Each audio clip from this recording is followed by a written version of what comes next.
MCD नेता विपक्ष अंकुश नारंग ने भाजपा द्वारा दलित समाज के संवैधानिक अधिकारों पर हो रहे हमलों को उजागर करते हुए महत्वपूर्ण प्रेस वार्ता को संबोधित किया।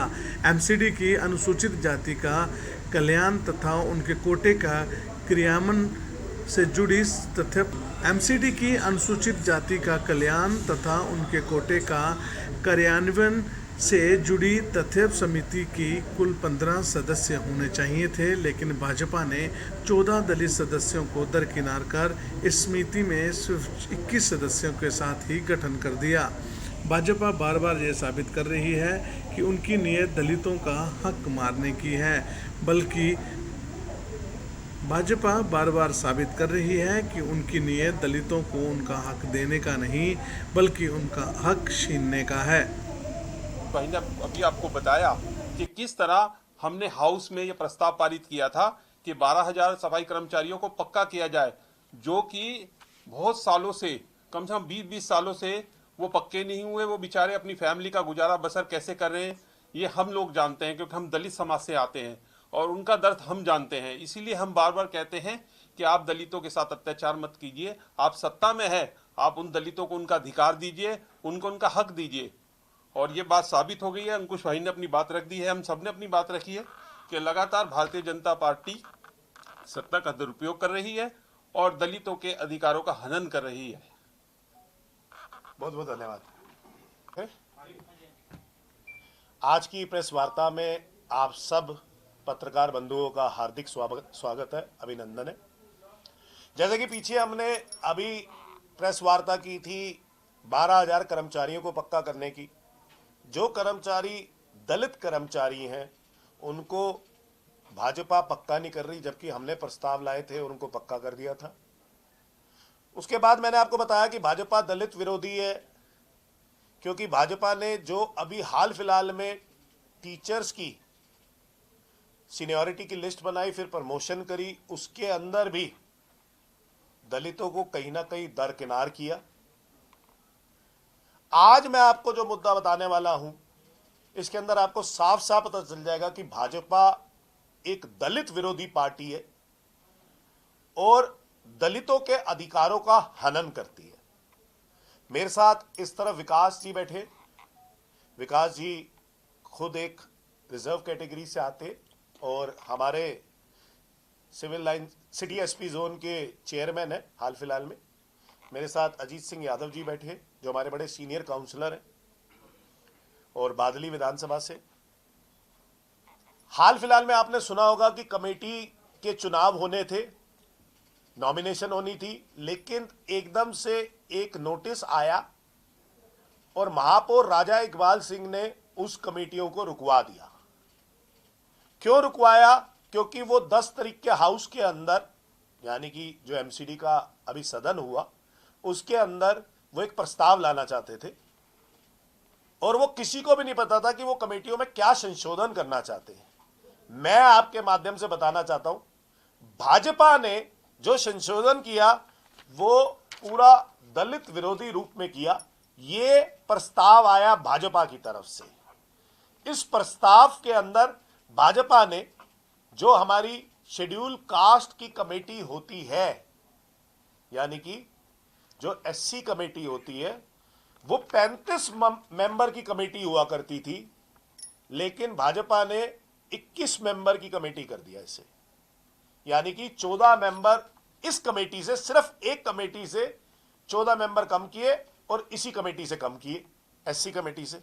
मैं बता देता हूं इसके पीछे क्यों कम किए। बड़ी आइडियलिज्म की बात करती है भाजपा, बड़े प्रिंसिपल्स की बात करते हैं राजा इकबाल सिंह। भाजपा जब चुनाव हुआ निगम का, तो 42 सीटें निगम के अंदर रिजर्व सीट थी, यानी कि एससी एसटी सीट थी। 42 में से 36 सीटें आम आदमी पार्टी जीती, यानी कि वहां भी दलितों ने इनको दरकिनार कर दिया और 36 सीटें आम आदमी पार्टी जीती। अब भाजपा के पास रह गए 6 सिर्फ काउंसलर जो रिजर्व कैटेगरी से आते हैं। इन्होंने खरीद फरोख्त से ईडी सीबीआई से डरा के कुछ काउंसलर हमारे ले लिए। अब इन्होंने हाल फिलहाल में अपनी कमेटी की लिस्ट निकाली है जिसके अंदर 9 काउंसलर, यानी कि अब 21 में से जो 35 होने चाहिए थे, अब इनके पास काउंसलर ही नहीं है एससी, तो ये कमेटी इसलिए 35 से इन्होंने 21 कर दी। दूसरी बात, इसके अंदर इनके 9 काउंसलर हैं, इनके पास 9 ही काउंसलर दलित है, इसलिए इन्होंने 9 काउंसलर अपने डाल दिए। 21 मेंबर में ही 9 इनके बन रहे थे, 7 हमारे बन रहे थे, और 18 टोटल थे, 2 विपक्ष के बन रहे थे। कैसे साठ गांठ है यहां पे विपक्ष की भी और सत्ता की भी। आप इस कमेटी के अंदर समीकरण देखेंगे तो 2 इसके अंदर आईवीपी के हैं, जबकि अलॉटेड लिस्ट में सिर्फ 1 था, लेकिन 2 आ गए। कांग्रेस का 1 था, लेकिन कांग्रेस के पास एससी नहीं था, तो आईवीपी को दे दिया गया भाजपा के माध्यम से। यानी कि भाजपा, आईवीपी और कांग्रेस तीनों एक साथ मिलकर काम करते हैं यहां पे एमसीडी के अंदर। दूसरी बात, अब इनके पास 9 मेंबर थे, तो इसलिए इन्होंने 21 मेंबरी कमेटी बना दी। मैं आपके माध्यम से भाजपा से एक सवाल पूछना चाहता हूं। यह 35 मेंबरी कमेटी थी जिसके अंदर 32 मेंबर काउंसलर थे और 3 नॉमिनेटेड थे। अब इन्होंने 18 मेंबर कर दिए, यानी कि 14 दलित पार्षदों का अधिकार छीन लिया। अब इन्होंने कमेटी का जो फॉर्मेशन किया है इस हिसाब से किया ताकि चेयरमैन इनका बन जाए। क्या होता अगर 35 मेंबरी कमेटी होती? 35 मेंबरी कमेटी होती तो आम आदमी पार्टी का कोई पार्षद चेयरमैन बन जाता, लेकिन दलितों के अधिकारों की बात तो वहां पे उठती।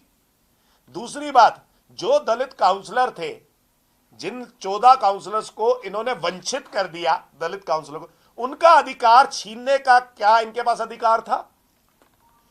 और सिर्फ चेयरमैन नहीं बन रहा था इनका, तो वो आइडियलिज्म की बात करने वाले भाजपा वाले, वो प्रिंसिपल्स की बात करने वाले, क्या सत्ता में भाजपा इसलिए आई है ताकि अपना चेयरमैन बना सके?